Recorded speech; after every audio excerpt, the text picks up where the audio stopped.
نبی کریم صلی اللہ علیہ وآلہ وسلم نے فرمایا، میں اپنے گھر جاتا ہوں، وہاں مجھے میرے بستر پر کھجور پڑی ہوئی ملتی ہے، میں اسے کھانے کے لیے اٹھا لیتا ہوں، لیکن پھر یہ ڈر ہوتا ہے کہ کہیں صدقہ کی کھجور نہ ہو تو میں اسے پھینک دیتا ہوں۔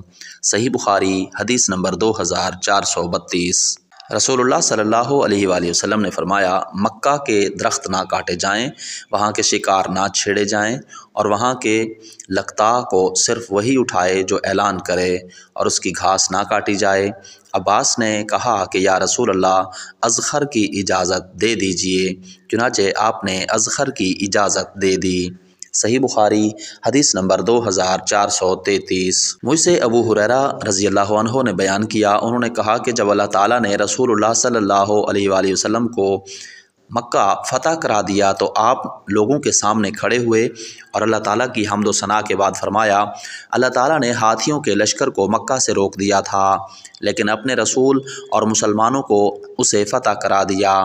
دیکھو، یہ مکہ مجھ سے پہلے کسی کے لیے حلال نہیں ہوا تھا، یعنی وہاں لڑنا، اور میرے لیے صرف دن کے تھوڑے سے حصے میں درست ہوا، اب میرے بعد کسی کے لیے درست نہیں ہوگا، بس اس کے شکار نہ چھیڑے جائیں اور نہ اس کے کانٹے کاٹے جائیں۔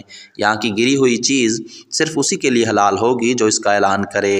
جس کا کوئی آدمی قتل کیا گیا ہو، اسے وہاں دو باتوں کا اختیار ہے، یا قاتل سے فدیہ مال لے لے یا جان کے بدلے جان لے۔ عباس نے کہا، یا رسول اللہ، اذخر کاٹنے کی اجازت ہو، کیونکہ ہم اسے اپنی قبروں اور گھروں میں استعمال کرتے ہیں۔ تو آپ نے فرمایا کہ اچھا، اذخر کاٹنے کی اجازت ہے۔ پھر ابو شاہ یمن کے ایک صحابی نے کھڑے ہو کر کہا، یا رسول اللہ، میرے لیے یہ خط لکھوا دیجئے۔ چنانچہ رسول اللہ نے صحابہ کو حکم فرمایا کہ ابو شاہ کے لیے یہ خطبہ لکھ دو۔ میں نے امام اوزاعی سے پوچھا کہ اس سے کیا مراد ہے کہ میرے لیے اسے لکھوا دیجئے، تو انہوں نے کہا کہ وہی خطبہ مراد ہے جو انہوں نے رسول اللہ سے مکہ میں سنا تھا۔ صحیح بخاری حدیث نمبر 2434۔ رسول اللہ صلی اللہ علیہ وآلہ وسلم نے فرمایا، کوئی شخص کسی دوسرے کے دودھ کے جانور کو مالک کی اجازت کے بغیر نہ دوہے۔ کیا کوئی شخص یہ پسند کرے گا کہ ایک غیر شخص اس کے گودام میں پہنچ کر اس کا ذخیرہ کھولے اور وہاں سے اس کا غلہ چرا لائے؟ لوگوں کے مویشی کے تھن بھی ان کے لیے کھانا یعنی دودھ کے گودام ہیں، اس لیے انہیں بھی مالک کی اجازت کے بغیر نہ دوہا جائے۔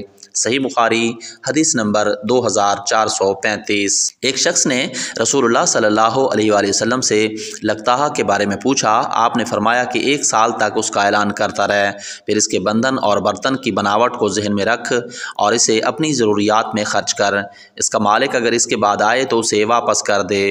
صحابہ نے پوچھا، یا رسول اللہ، راستہ بھولی ہوئی بکری کا کیا کیا جائے؟ تو آپ نے فرمایا کہ اسے پکڑ لو، کیونکہ وہ یا تمہاری ہوگی یا تمہارے بھائی کی ہوگی یا پھر بھیڑیے کی ہوگی۔ صحابہ نے پوچھا، یا رسول اللہ، راستہ بھولے ہوئے اونٹ کا کیا کیا جائے؟ آپ اس پر غصہ ہو گئے اور چہرہ مبارک سرخ ہو گیا۔ یا راوی نے وجنتاہ کے بجائے احمر وجہ کہا، پھر آپ نے فرمایا، تمہیں اس سے کیا مطلب؟ اس کے ساتھ خود اس کے کھر اور اس کا مشکیزہ ہے، اسی طرح اسے اس کا اصل مالک مل جائے گا۔